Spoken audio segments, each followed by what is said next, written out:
इतना लिखते थे कि हम लोग लिखना छोड़। इसलिए जो अंदर में सरकार की बात होती है वो आप तक पहुंचाने का काम करते हैं। अभी हमारे साथी बोले नियमावली कहाँ है? नियमावली सबके पास है, और जिनके पास नहीं है वो जेपीएससी का वेबसाइट को खोलिए, उस पर लागू है। वो पूर्व के सरकार के द्वारा ही प्रसारित किया जाता है। 3500 कंप्लेनर है, उसमें एक अष्टमंडल कमेटी भी है। जब नई सरकार बनी, कुछ साथी हमको बोल रहे कि आप लोग इसको क्यों माने, हेमंत सोरेन कुछ और बोल के सरकार में आए। हम लोग भी उस बात को डंके के चोट पर रखे। पुरानी सरकार ने प्रशिक्षित को 1900 और 2000 दे रहा है, और टेट पास को 2000 और 2400 दे रहा है। अब आपकी सरकार आई है, 65,000 को वेतनमान दीजिए, इससे बढ़िया कुछ काम नहीं। शिक्षा मंत्री जी ने बोले जो नियमावली बनी है उसी पर काम होगा, नियम कानून से। फिर रघुवर दास जी क्या थे और हेमंत सोरेन जी क्या है, इसमें कोई शक नहीं, आप लोग कुछ आकलन करें। अब है कि मेरी एकजुटता अगर बनी रहती है तो कल तक जो सरकार कहती थी कि ग्राम शिक्षा समिति आपको चयन किया, मैं अस्थायीकरण और वेतनमान नहीं दूंगा, आज वो सरकार 13 राज्यों का भ्रमण करके नियमावली बनाकर रेडी है। किस दिन शिक्षा मंत्री, किस दिन मुख्यमंत्री का उसमें सहमति होगा कि राज्य परियोजना परिषद की बैठक में उस नियमावली को पास किया जाए। उसमें क्या आपत्ति थी, चिंटू जी ने आपको अवगत कराया। सभी लोग कहते हैं कि टेट का मामला है, टेट पास वाला ही खाली अपना नियमावली ले रहा है। कैसे ले रहा है जरा बताइए? आपने क्यों नहीं कहा एक परीक्षा पास करेंगे आपकी सेवा समाप्त होगी? ये अष्टमंडल ने वहां बस 1 घंटा किया, और 3 परीक्षा भी पास करिएगा तो आप पारा शिक्षक रहिएगा। ये किनके लिए मामला बना? क्या टेट पास के लिए? आप ये हम पर इल्जाम लगाते हैं कि 3000 पारा शिक्षक अप्रशिक्षित। जितेंद्र भाई हैं, ये बतावें क्या 3000 पारा शिक्षक अप्रशिक्षित है? मेरे आंकड़ा में 1052 पारा शिक्षक अप्रशिक्षित। किस चीज का राजनीति करते हो यार? जानकारी रख के बात करो। एनसी वाली की बात करते हो, हमको लगता है 1400 से 1500 एनसी वाले का मानदेय भुगतान हो चुका है, हम लोग के पास रिकॉर्ड है। कुछ लोग बचे हुए, उनका भी मानदेय कैसे भुगतान हो, इसके लिए हम लोग प्रयासरत हैं। रही बात, आप शारीरिक, आर्थिक, मानसिक जिस तरह का सहयोग करते हैं आप करिए, नहीं भी करिएगा तो अष्टमंडल के साथी आपके जो जिस जिम्मा को आपने दिया है वो निभा दें। इल्जाम लगता है इन्होंने 12 फरवरी को ही बोला था 6 महीना में चुनाव करा लेंगे, 18 में नहीं कराए। अभी एहसान जी बोले सिमडेगा के साथी कि जब जब चुनाव की बात आती है आंदोलन खड़ा होता है, और आप ही लोग इसी तरह मंच में बैठकर बोलते हैं कि पहले आंदोलन कीजिए, चुनाव का भी क्या चले। आज भी हम लोग तैयार हैं। जिस दिन आप लोग मन बना लीजिए, 4 संगठन में बैठ के चलिएगा, एकीकृत में बैठकर चलिएगा। अगर एकीकृत में बैठ के चलिएगा, आप लोग तमाम जिला अध्यक्ष यहाँ उपस्थित है, आज आपको तय कर देना चाहिएगा अमुक व्यक्ति अध्यक्ष रहेगा, अमुक व्यक्ति सचिव रहेगा, जब तक चुनाव नहीं होता इसके नेतृत्व में। आप इस लाइन को नहीं बोले। कहीं ना कहीं अगर माथा में दर्द अष्टमंडल, जूता फट गया अष्टमंडल, अरे भैया पहले भी हम लोग संगठन चलाए हैं, सारे लोगों के सहयोग से चलाए हैं। आज सरकार नहीं की है, कल सदन चल रहा है, कल सदन में मामला उठे, इसके लिए अष्टमंडल प्रयासरत है। निश्चित तौर पर आप देखिएगा कोई न कोई विधायक पारा शिक्षकों का मामला ध्यानाकर्षण में कल उठाएगा।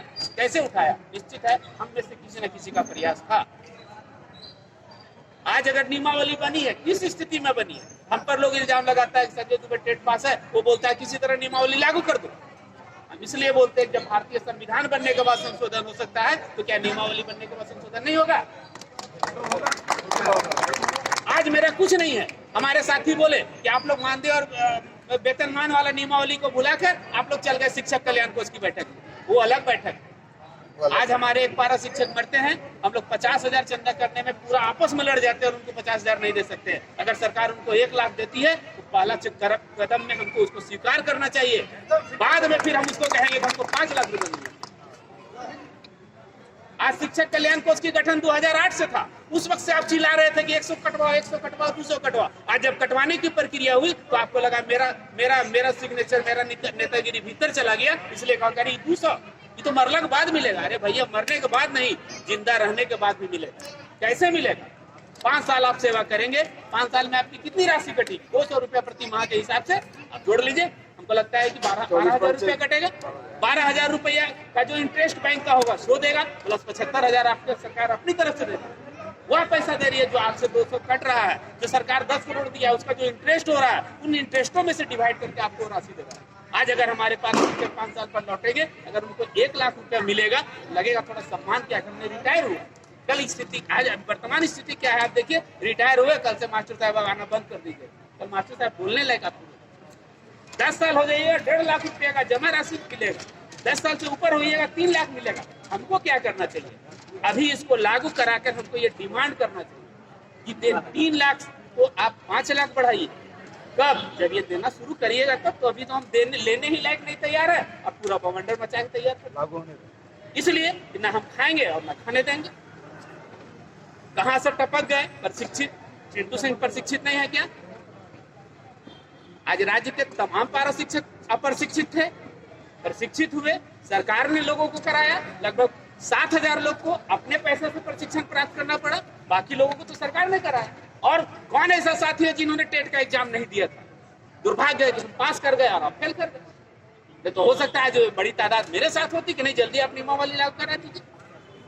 ये नियमावली टेट पास की नहीं बन रही है, ये नियमावली बन रही है कि जो परीक्षा पास करेंगे उनको वेतनमान मिलेगा। अगर टेट पास वाले परीक्षा पास है तो उनको दोबारा परीक्षा क्यों? और जो परीक्षा नहीं पास है उनकी जल्द परीक्षा हो, जल्द से जल्द परीक्षा हो, ताकि वो भी पास करके वेतनमान ले। और जो बचेंगे लास्ट का जब कंक्लूजन होगा, फिर हम लोग रिक्वेस्ट करेंगे कि सर इनको वार्षिक वृद्धि भी की जाए ताकि ये पारा शिक्षक के पद पर रहे। सरकार ने भी स्वीकारा है कि जो फेल करेंगे वो पारा शिक्षक रहेंगे। कहाँ अष्टमंडल गलत किया, थोड़ा सा इस पर भी हम लोग जान ले। आज लोग बोलते हैं कि ये लोग बात नहीं रख पाते हैं, जो बात रखने गए उनका मैं सुबह पोस्ट पढ़ा था 22 तारीख के पहले कि मेरा डिमांड होगा कि जो मरेगा उसको 20 लाख देंगे, और इन्होंने अंशदान का काम किया। मैं अंशदान नहीं दूंगा। जब वार्ता के अंदर बैठे हुए तो कहते हैं मुख्यमंत्री जी दुगना काट लीजिए लेकिन 5 लाख दीजिएगा। बाहर कुछ बोलते हो, अंदर कुछ बोलते हो, यार कौन सा नेतागिरी करते हो? हम लोगों का मांग नियम संगत, सरकार के लिए विधि सम्मत बात कर रहे हैं। अगर आपको लगता है कि हम लोग का मांग गलत है, हम लोग स्वीकार करते हैं, हम लोग हट जाएंगे। जितेंद्र जी को इसीलिए बोले आपको लगता है कि मेरी मांग नहीं है तो भैया आप आगे आइए, आप बढ़िए, आप बात को रखिए, आपको संतुष्टि मिलेगा। जवाब वही होगा, मुख्यमंत्री जी कह दिए नियमावली लागू हो रहा है। जब 22 की आप बैठक में गए थे तो 22 को फूल माला दिखाने का क्या जरूरत है? इसमें कहीं ना कहीं नेतागिरी थी, आपको दिखाना था। और क्या दिखाना था? इसमें तो बड़ी प्रेशर से आ गए सर, बड़ी पैरवी लगाना पड़ा। अगला बार प्रशासी को कर दीजिए, जो नियमावली वाला बैठक हो अगर मेरा उपस्थिति होना चाहिए तो छपना चाहिए, मोहम्मद सिद्दीक विकास चंद्र को भी इस बैठक में बुलाया। ये क्या स्थिति है? आप महासंघ के साथी हैं, महासंघ में 2 अगुआ हैं, चिंटू सिंह संजय दुबे, हम दोनों हट जाते हैं, आप दोनों चले जाइए। मैं बजरंग प्रसाद, ये मोहन मंडल, प्रमोद या ऋषिकेश पाठक को हटाने का मेरा अधिकार नहीं, चूंकि अलग संगठन के लोग।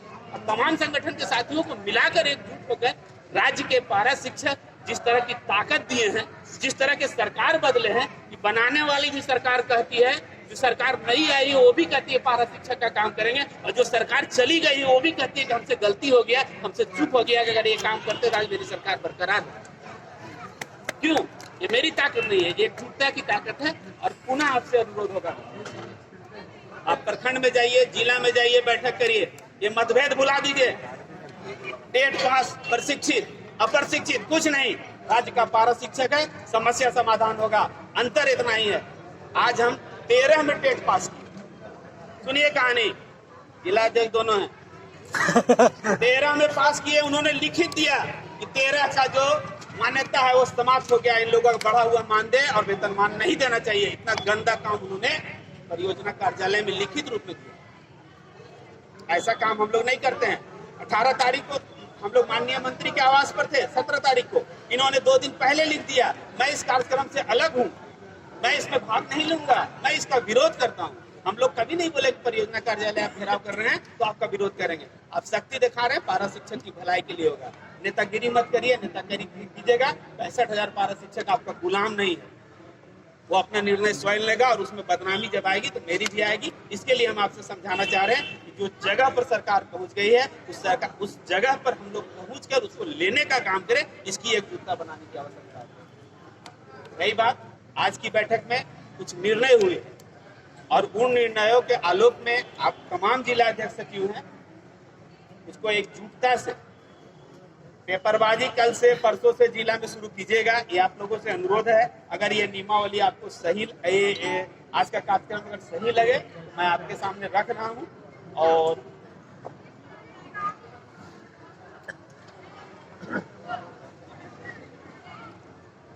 मांग जो हम लोग रखे हैं, जिन मुद्दों को लेकर आंदोलन जारी होगा, 65,000 पारा शिक्षकों का स्थायीकरण करते हुए वेतनमान मिले, अप्रशिक्षित एनसी अंकित पारा शिक्षकों को विगत 22 महीनों का बकाया मानदेय का भुगतान हो, पलामू के छतरपुर नवडीहा बाजार प्रखंड के 436 पारा शिक्षकों का बकाया मानदेय भुगतान हो, टेट विसंगति का मानदेय भुगतान हो, पूर्व की सरकार द्वारा पारा शिक्षकों पर दर्ज मुकदमा वापस लिया जाए। ये मांग 5 सूत्री मांग हम लोगों ने तैयार किया है, और जो उपरोक्त मांग है वो 14 मार्च तक अगर सरकार पूरा नहीं करती है तो विधानसभा सत्र के क्रम में विधानसभा घेराव के लिए हम लोग 15 मार्च से जुटेंगे रांची में।